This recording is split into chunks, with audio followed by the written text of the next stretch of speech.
For a long time, Europe stood at the center of the global order. The Industrial Revolution, the modern nation-state, financial systems, and the foundations of science and philosophy all emerged from Europe.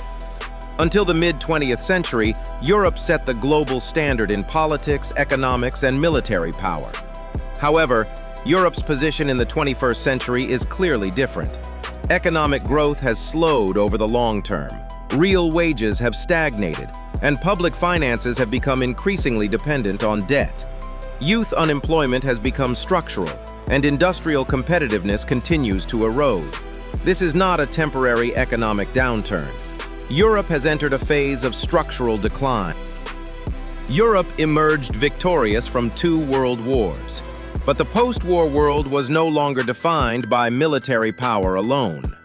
During the war, the United States maximized its industrial capacity, and, in the post-war period, consolidated dominance in technology, finance, and military power. Asia adopted a growth strategy centered on manufacturing and exports. Europe, by contrast, prioritized post-war reconstruction and social stability.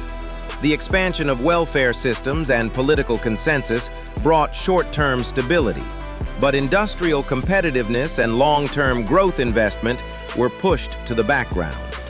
After the 2008 financial crisis, the United States followed a clear recovery trajectory, while Europe's growth path remained stuck in long-term stagnation. This was not a crisis, but a divergence in trajectories.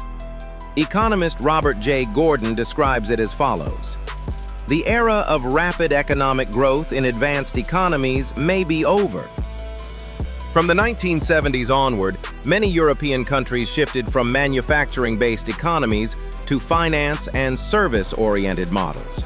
Factories moved abroad, and technological expertise and production know-how gradually ceased to accumulate. The continuous decline in manufacturing's share of GDP does not simply reflect industrial restructuring. It represents the loss of a national growth engine. Finance and services can generate high value, but they cannot simultaneously create large-scale employment and sustained productivity gains. A country that loses manufacturing also loses the ability to control its own growth. The IMF and OECD repeatedly reached the same conclusion. Europe's main challenge is low productivity growth. Labor productivity is the clearest indicator of Europe's decline. Over the past 2 decades, productivity growth in Europe has consistently lagged behind that of the United States. This directly translates into wage stagnation, declining tax revenues, and mounting pressure on welfare finances. Europe's productivity stagnation stems from a widening gap in technology and innovation. The United States has boosted productivity through platform companies, AI, semiconductors, and cloud industries. China has narrowed the gap through state-led technological investment and industrial upgrading. Europe, however, responded quickly to regulation, but slowly to innovation. Looking at the national distribution of the global top 50 companies by market capitalization, Europe's presence is minimal. This is not merely a corporate issue. It signals Europe's exclusion from future growth industries. Europe's welfare state is historically one of the most advanced social models. Yet welfare systems are only sustainable on top of a growing economy. Since 2008, public debt across European countries has risen structurally.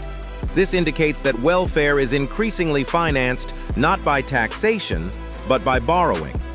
Former ECB President Mario Draghi warned of this reality.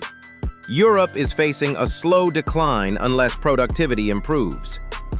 Europe is not collapsing suddenly. Instead, it is moving along a slow but difficult-to-reverse path of decline. Demographics are the critical variable behind Europe's decline. Birth rates are falling, and populations are aging. Aging leads directly to a shrinking labor force, while pension and welfare recipients increase rapidly.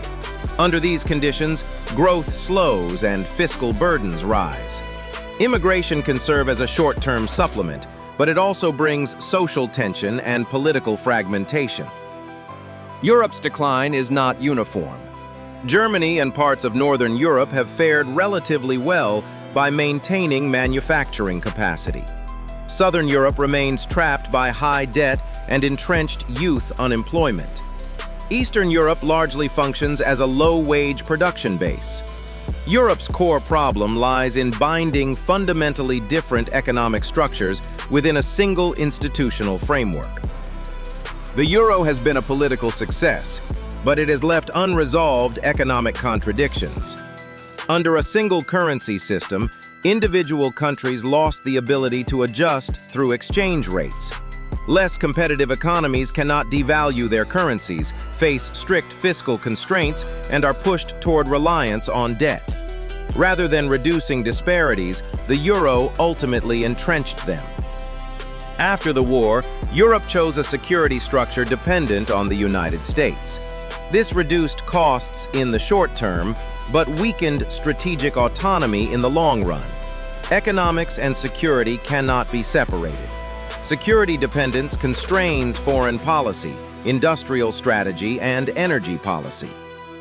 Europe's political systems are stable, but they have long relied on elite-driven consensus. Economic burdens have been transferred to the public, and trust in political institutions has steadily eroded. In this vacuum, populist and extremist political forces have gained ground. MIT economist Daron Acemoglu explains this dynamic. Institutions that protect stability often resist change. Europe's institutional strengths have become barriers to transformation. Over several decades, Europe has slowly but unmistakably lost influence.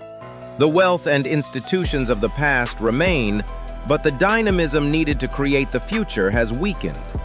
Europe's decline is not inevitable. It is the result of policy choices accumulated over decades, and those choices are still being made today. Understanding the past clarifies the present. Understanding the present makes it possible to change the future.